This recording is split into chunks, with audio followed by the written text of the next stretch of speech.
Shalom Bapak Ibu Saudara-saudaraku yang terkasih dalam Tuhan Yesus Kristus.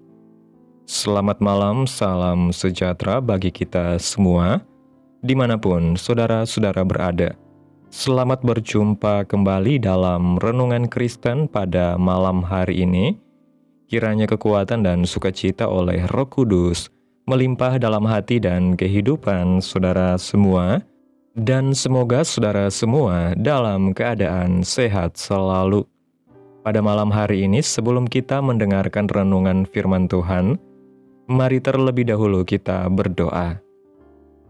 Allah Bapa kami di dalam kerajaan surga, Bapa yang kekal dan ajaib, Bapa yang mulia, Bapa di dalam nama Tuhan Yesus Kristus, kami mengucap syukur ya Tuhan, oleh karena pertolongan-Mu di sepanjang hari, kami boleh dimampukan Tuhan untuk melewati hari ini, melakukan tugas tanggung jawab kami, mengerjakan segala aktivitas kami dengan pertolongan Tuhan.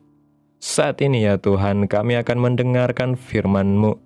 Berilah kami pengetahuan dan bimbinglah kami, agar apa yang Engkau firmankan boleh bekerja sesuai kehendak-Mu. Bukalah hati dan pikiran kami ya Tuhan, agar kami dapat mendengar dan menerima firman-Mu dengan baik.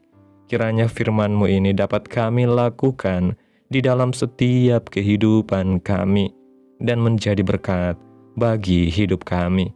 Berfirmanlah ya Tuhan, kami sudah siap menerima firman-Mu. Di dalam nama Tuhan Yesus Kristus kami berdoa. Amin. Bapak Ibu Saudaraku yang terkasih, ayat renungan kita pada malam hari ini terdapat dalam kitab Kolose pasal 1 ayat 1 dan 2 yang berkata demikian.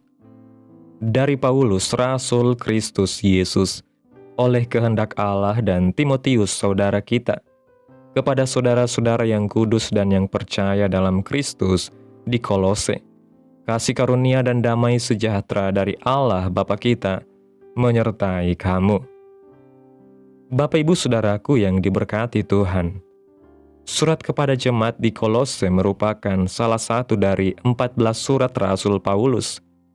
Salah satu ciri surat-surat Paulus bahwa ia selalu memulai dengan ucapan salam. Contohnya surat Kolose yang akan dibahas hari ini. Ada hal yang menarik dari salam Paulus kepada jemaat Kolose, dari ucapan salam kepada jemaat Kolose.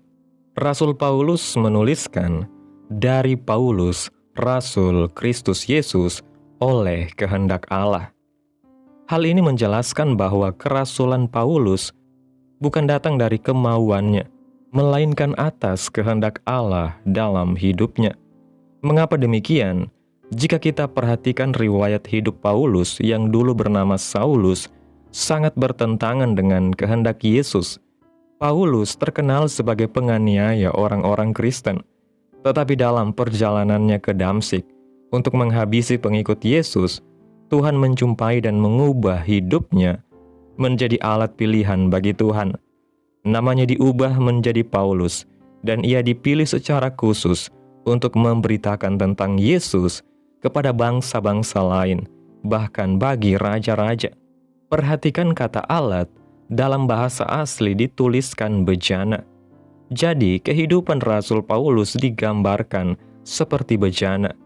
Kehidupan bejana hidup Paulus yang lama hanya berisi kebencian dan untuk menganiaya semua orang Kristen. Tetapi kemudian bejana itu menjadi wadah yang Allah isi dengan kebenaran dan kebaikan, sehingga Paulus dapat memenangkan banyak orang bagi Tuhan. Berbicara tentang bejana, tentu kita ingat kisah pernikahan di Kana. Pada masa itu, Tuhan Yesus meminta pelayan untuk mengambil bejana pembasuhan kaki, lalu mengisi dengan air baru. Bejana yang berfungsi untuk mencuci kaki dan tangan, Tuhan Yesus merubah air yang ada dalam bejana menjadi anggur yang terbaik, sehingga banyak orang diberkati. Tuhan pun ingin mengubah bejana kehidupan kita yang dulu terisi oleh hal-hal yang tidak baik, diubahkan sehingga bejana hidup kita dapat terisi dengan hal-hal baik sehingga menjadi berkat bagi banyak orang. Di akhir zaman ini Tuhan sedang mencari orang-orang yang mau membuka bejana hatinya bagi Tuhan. Selanjutnya, salam Paulus yang kedua adalah kepada saudara-saudara yang kudus dan yang percaya dalam Kristus. Kalimat ini memberikan pengertian kepada setiap kita, orang-orang yang percaya kepada Yesus disebut orang kudus. Gelar ini bukan pemberian institusi gereja atau manusia, melainkan diberikan oleh Tuhan Yesus sendiri. Sebab yang pertama, oleh darah Yesus, kita dikuduskan. Saat kita terima Yesus sebagai Tuhan dan Juru Selamat, semua dosa dalam diri kita dibersihkan oleh darah Yesus. Artinya, semua dosa masa lalu sudah dilupakan oleh Yesus. Oleh sebab itu, biarlah kekudusan hidup harus dijaga, baik roh, jiwa, dan tubuh kita. Yang kedua, firman Tuhan. Pekerjaan firman Allah menjadikan kita kudus, seperti seorang anak hilang yang dipulihkan statusnya sebagai anak. Namun apakah artinya dikuduskan oleh firman Allah? Apakah saat seseorang datang ke gereja dan mendengar firman Allah, lalu secara otomatis menjadi kudus? Tentu tidak demikian. Aplikasinya adalah ketika kita mendengar firman Tuhan dan bertobat, maka saat itu kita dikuduskan oleh firman Tuhan.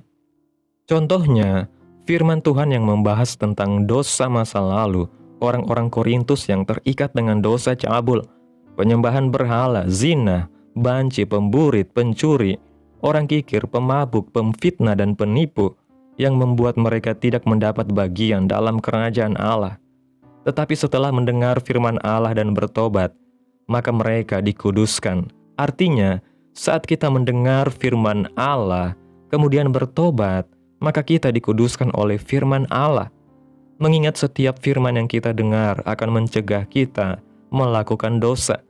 Berkat Allah akan kita alami bila kita izinkan firman Allah menyucikan kita, dan wujud berkat itu adalah kasih karunia.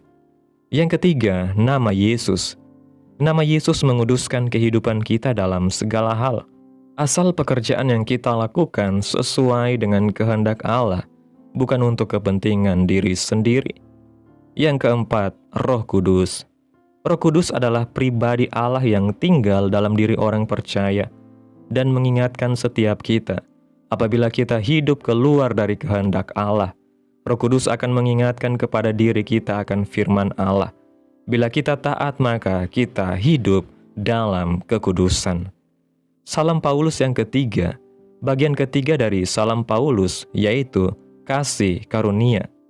Kasih karunia dalam terjemahan King James Version berbunyi grace be unto you. Artinya, anugerah menjadi bagian kita. Apa anugerah yang dimaksud? Ini berbicara tentang keselamatan. Jadi urutannya adalah ketika kita menerima keselamatan secara cuma-cuma, maka kita memperoleh damai sejahtera, sehingga tidak ada lagi ketakutan dan kecemasan. Sebagai pengikut Yesus yang sejati, secara terus-menerus mengizinkan darah Yesus, firman Tuhan, nama Yesus, Roh Kudus untuk menyucikan kehidupan kita. Dimanapun kita berada, biarlah terus mengingat keempat hal ini, sehingga kita dimampukan untuk hidup kudus dan terhindar dari jerat dosa dan tetap ada dalam kasih karunia Allah. Dengan demikian, maka kita bukan sekedar bergelar orang kudus, melainkan hidup dalam kekudusan. Setelah kita mempotensikan keempat hal ini dalam hidup kita, maka kita memperoleh damai sejahtera, yaitu kehidupan yang bebas dari ketakutan, kegelisahan atau gentar terhadap iblis yang berusaha meneror siang malam, karena kita yakin bahwa sorga sudah menjadi jaminan bagi kita. Iblis adalah penuduh seolah keselamatan yang Yesus kerjakan belum tuntas. Kalau Bapak Ibu perhatikan dalam kitab Wahyu pasal 12 ayat 10, yang dimaksud dari ayat ini adalah iblis berusaha mendakwa atau mengintimidasi kita dengan dosa-dosa masa lalu. Tetapi iblis bungkam dan dikalahkan oleh darah Yesus Kristus. Firman Tuhan, nama Yesus, Roh Kudus, telah menyucikan kehidupan kita. Ada beberapa contoh dalam Alkitab. Yang pertama, Imam Besar Yosua. Masa lalu Imam Yosua dikatakan seperti puntung yang ditarik dari api. Dia digambarkan memakai pakaian yang kotor, berbicara tentang hidup lama yang penuh dosa. Tetapi Tuhan kemudian menguduskannya dan melayakkan dia untuk kembali melayani Tuhan. Apa yang dialami oleh Imam Besar Yosua menggambarkan kehidupan kita yang telah ditebus dan diselamatkan oleh Tuhan Yesus Kristus, sehingga kita yang dikuduskan hidup dalam kelimpahan damai sejahtera dan sukacita. Yang kedua, anak yang hilang. Anak bungsu yang meninggalkan bapaknya dan hidup dalam dosa, mengalami kemelaratan. Dalam keadaan tidak berdaya, ia mengingat akan rumah bapaknya dan memutuskan untuk kembali. Dengan perasaan cemas dan takut ia melangkah kembali ke rumah bapaknya. Ketika bapaknya melihat anak yang hilang ini, dia kembali ke rumah, maka dengan segera ia berlari menyambut, memeluk anak itu, memberi pakaian yang baru, cincin, kasut, dan keadaannya dipulihkan. Inilah kasih karunia, sehingga ketakutan anak bungsu itu hilang, digantikan dengan damai sejahtera. Bapak Ibu Saudaraku yang diberkati oleh Tuhan, hendaklah kita bersyukur, sebab oleh kasih dan anugerah Tuhan Yesus Kristus, kita dapat menikmati damai sejahtera dan pergunakan keempat perangkat, yaitu darah Yesus, nama Yesus, firman Tuhan, dan Roh Kudus, untuk memampukan kita berjalan dalam kehendak Allah yang sempurna sampai menjelang kedatangannya yang kedua kali. Amin. Tuhan Yesus memberkati. Demikianlah renungan firman Tuhan pada malam hari ini. Biarlah menjadi berkat bagi saudara yang sudah mendengarkan. Dan untuk menutup renungan pada malam hari ini, mari kita berdoa. Bapa kami yang ajaib dan mulia, Bapa di dalam kerajaan sorga, Bapa di dalam nama Tuhan Yesus Kristus, kami bersyukur Tuhan atas pertolongan-Mu, penyertaan-Mu, juga atas kasih dan berkat-Mu dalam hidup kami. Kami berbahagia dan bersyukur atas kebaikan Tuhan dalam hidup kami. Terima kasih buat penyertaan Tuhan di sepanjang hari yang telah kami lewati ini. Hingga pada malam hari ini ya Bapa, kami boleh bersyukur lagi di hadapan-Mu Tuhan, melalui doa dan renungan pada malam hari ini. Kami bersyukur atas firman-Mu yang boleh datang kepada kami pada malam hari ini. Kami bersyukur atas kasih karunia dan damai sejahtera yang Engkau anugerahkan dalam hidup kami, melalui Yesus Kristus Tuhan kami.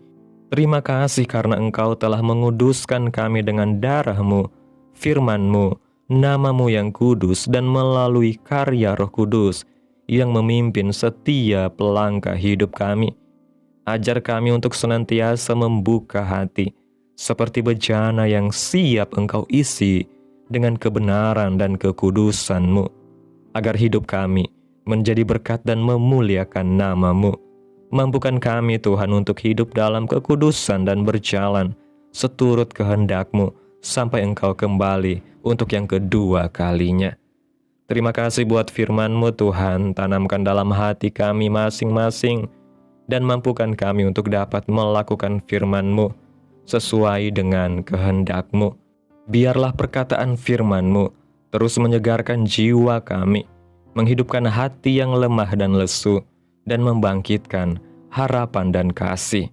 Berkati umat-Mu yang sudah mendengarkan firman-Mu hari ini.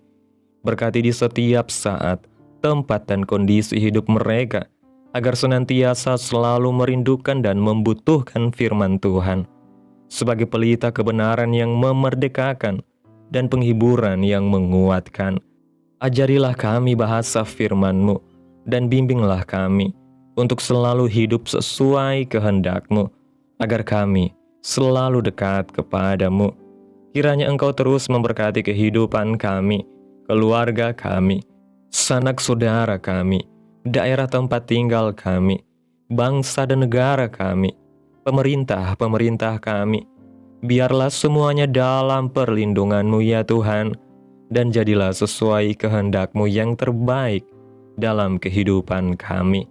Hamba berdoa ya Tuhan buat umat-umat-Mu yang sudah mendengarkan renungan pada hari ini, yang saat ini sedang mengalami sakit penyakit, pergumulan masalah, kebutuhan ekonomi. Kiranya Tuhan jamah kehidupan umat-umat-Mu, sembuhkan sakit penyakit mereka, pulihkan keadaan umat-umat-Mu, berkati perekonomian mereka, serta berikan jalan keluar dalam setiap pergumulan masalah yang umat-umat-Mu sedang hadapi. Dan ajar kami ya Tuhan, untuk selalu berharap dan percaya sepenuhnya hanya kepada Tuhan Yesus. Pada malam hari ini ya Tuhan, kami akan beristirahat dalam tidur kami. Tutup bungkus kami oleh kuasa-Mu, hindarkan kami dari segala kecelakaan, mara bahaya, sakit penyakit, orang-orang jahat, kuasa-kuasa kegelapan iblis, bencana-bencana alam, hal-hal yang tidak kami inginkan. Tuhan singkirkan, Tuhan jauhkan, Tuhan hancurkan, hanya di dalam nama Yesus. Kiranya Engkau sertai dan lindungi kami di sepanjang malam ini, sehingga kami boleh bangun besok pagi ya Tuhan, dengan tubuh yang sehat, kuat, dan diberkati Tuhan. Terima kasih Tuhan Yesus yang baik. Inilah yang menjadi doa kami. Mari kita berdoa. Bapa kami. Bapa kami yang di sorga, dikuduskanlah nama-Mu, datanglah kerajaan-Mu, jadilah kehendak-Mu di bumi seperti di sorga. Berikanlah kami pada hari ini makanan kami yang secukupnya, dan ampunilah kami akan kesalahan kami, seperti kami juga mengampuni orang yang bersalah kepada kami. Dan janganlah membawa kami ke dalam pencobaan, tetapi lepaskanlah kami daripada yang jahat, karena Engkaulah yang empunya kerajaan, dan kuasa dan kemuliaan, sampai selama-lamanya. Amin. Mari kita terima berkat Tuhan. Tuhan memberkati engkau dan melindungi engkau. Tuhan menyinari engkau dengan wajah-Nya dan memberi engkau kasih karunia. Tuhan menghadapkan wajah-Nya kepadamu dan memberi engkau damai sejahtera. Terimalah berkat Tuhan di dalam nama Tuhan Yesus Kristus. Amin. Selamat malam, selamat beristirahat. Tuhan Yesus memberkati.